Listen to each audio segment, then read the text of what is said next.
Jen here in the studio. Today we're going to do impressionistic field of flowers. This is going to be done with a lot of water, a lot of pigment, and quite a bit of salt.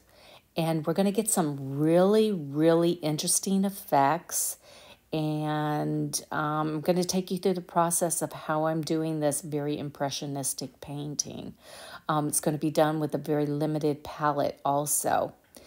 And I have put down enough paper towels here to catch this because this is going to get kind of messy because the paint's going to kind of splatter around a little bit. Now I have my favorite paper down. This is Fabriano Artistico. It's cold press. It's 100% cotton, half a sheet. I like working on the larger format because it allows me to get my whole body into the painting, not just my wrist, my whole body. My arm is engaged, everything's happening, okay? And I just enjoy painting this way. Plus, it gives me the opportunity to look at everything from a bird's eye view a little bit. Instead of being so close up, like if you're sitting, you kind of don't see what's going on and you kind of miss things. And it's easier to kind of assess composition from when you step back and look at stuff. So that helps if you stand and paint. And I know a lot of you have got health issues or issues that you can't really stand.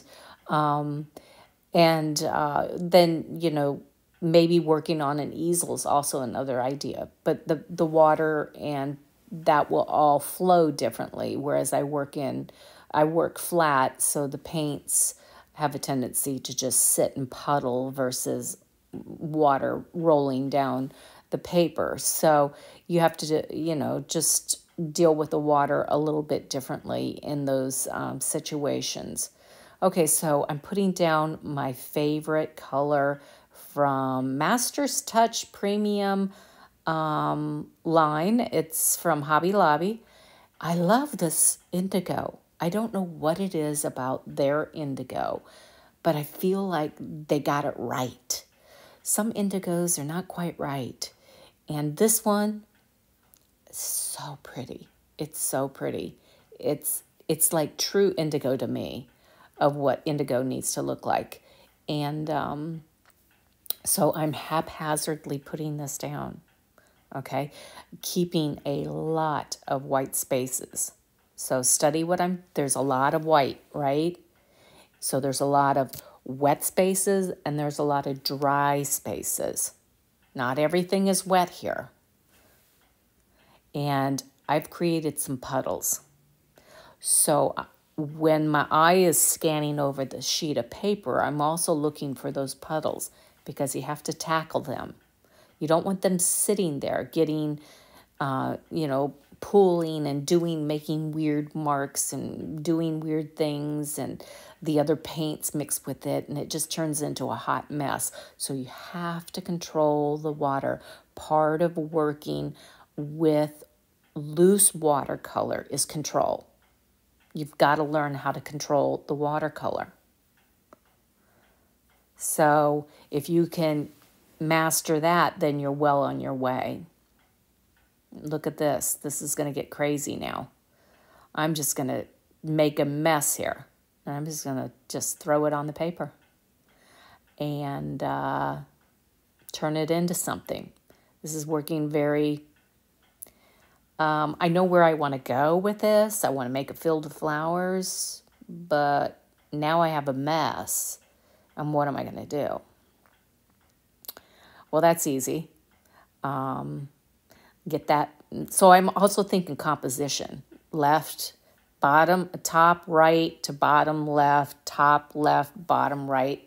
So I'm making a composition here also. But now I'm going to grab my palette knife and I'm going to start moving some of these pigments around. And that blue and that green is also going to mix in certain areas and create its own color. And now I'm dragging this edge of the palette knife through the pigments and creating some lines so these can be the stems to the grass and to the flowers that are in this field. And as you can see, I take that palette knife and I go all the way off to off the sheet of the paper on some of them. Not all of them, because some of these are not going to be captured in the whole painting because of the angle that you're looking at it. Now, I went in and grabbed a thicker consistency of the indigo and put that down in areas because I want to create depth. So I'm seeing some work in the group, and I'm seeing that some of you guys are struggling with your paintings, are looking a little bit, some are looking a little bit flat, and that's to be expected as you're beginning, okay? Just need to get you to the stage where you're adding more depth. So as you can see, that first layer of indigo went down. And it was probably, you know, the value was mid-range, okay? Then I go in and I add the depth, so it's a lot thicker consistency of paint. And that allows for those darker areas, which are needed, okay? Now, I'm just splashing in this when things get a little messy. Splashing in some of Janet's Violet Rose by American Journey. Oh, and the green is Green Appetite Genuine by Daniel Smith. I forgot to tell you guys that. So now I'm just placing some flower heads. Again, use your brush however you want to make your flower heads. I just have a tendency to do this up and down motion that I do. Some people might go left and right. You know what it is? It's muscle memory. We get so used to doing certain things that it just kind of happens naturally. And that's what makes each one of us unique. So when you're doing it, you might be going back and forth, left to right. And that's just you as a painter.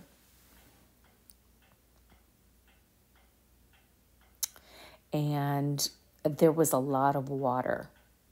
And I had to back it off.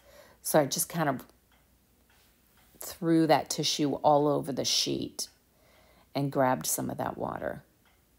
Now I'm just going to go in with my liner brush. It's a very floppy liner brush, and it's about an inch and a half long. So it keeps the stems very loose.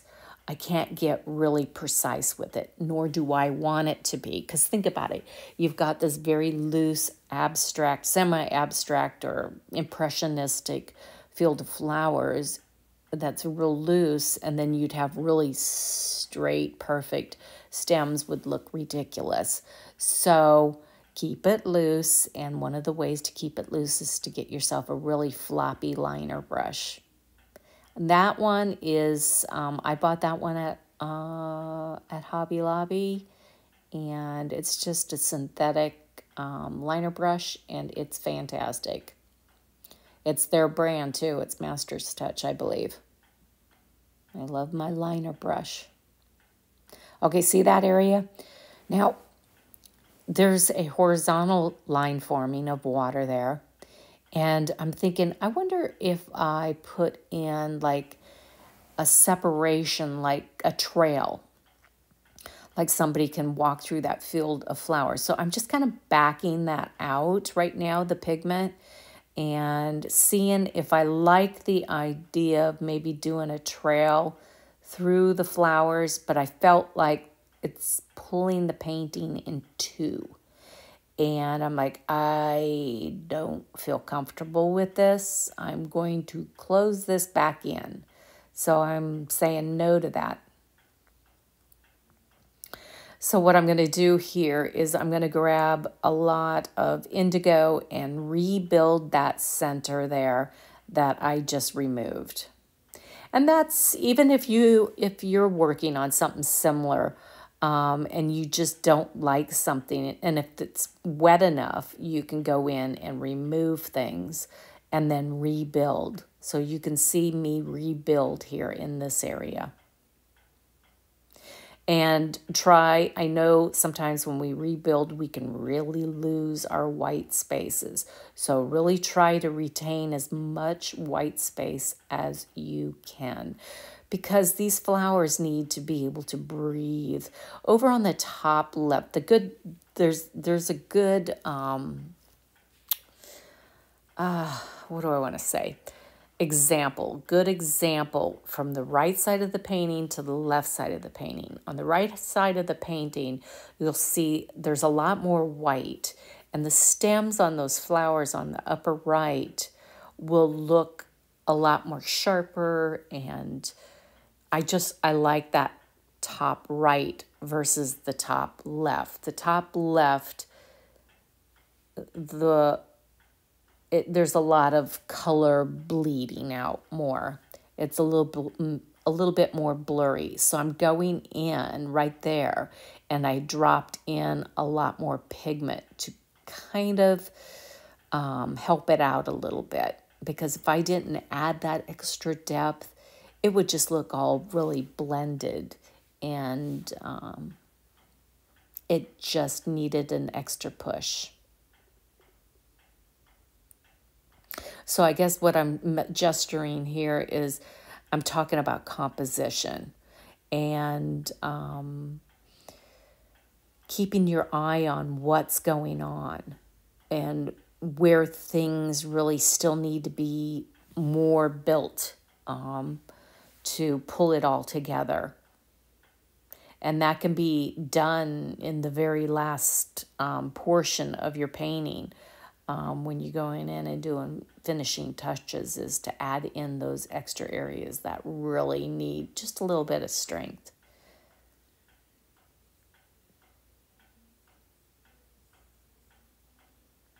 And those stems were starting to fade because there's a lot of water on this paper. And as I put them down the first time, they have then dispersed. So I have to go back in and rebuild, and then hit also some areas that I didn't catch the first time and rebuild them now. So right there, that top right has got enough light in it. Whereas as you can see on the left, I'm working in a lot of paint there, and there's not enough light.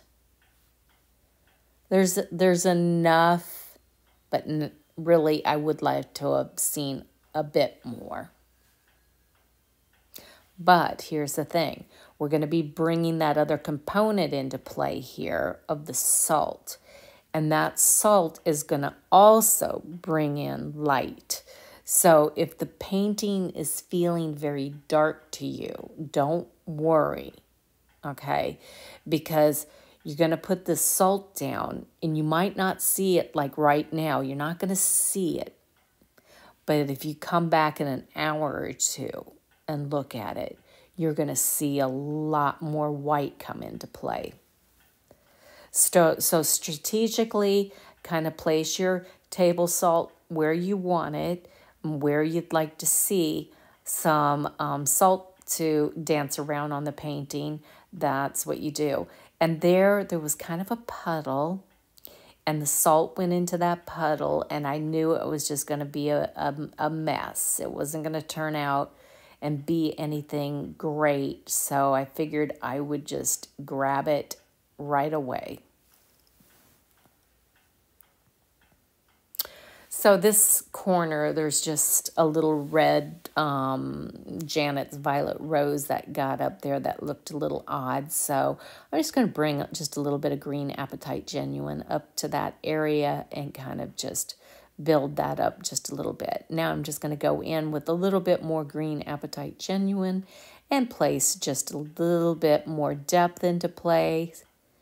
And my eye is going through the painting right now, processing what I'm seeing and figuring out where I need to build more of this depth.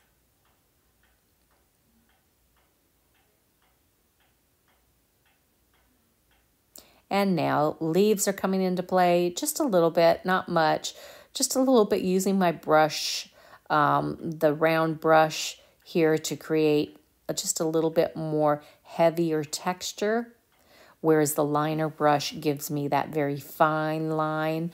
I want to have two different kinds of lines going on here, because if I do everything with the brown brush, it's not going to quite look right, and vice versa.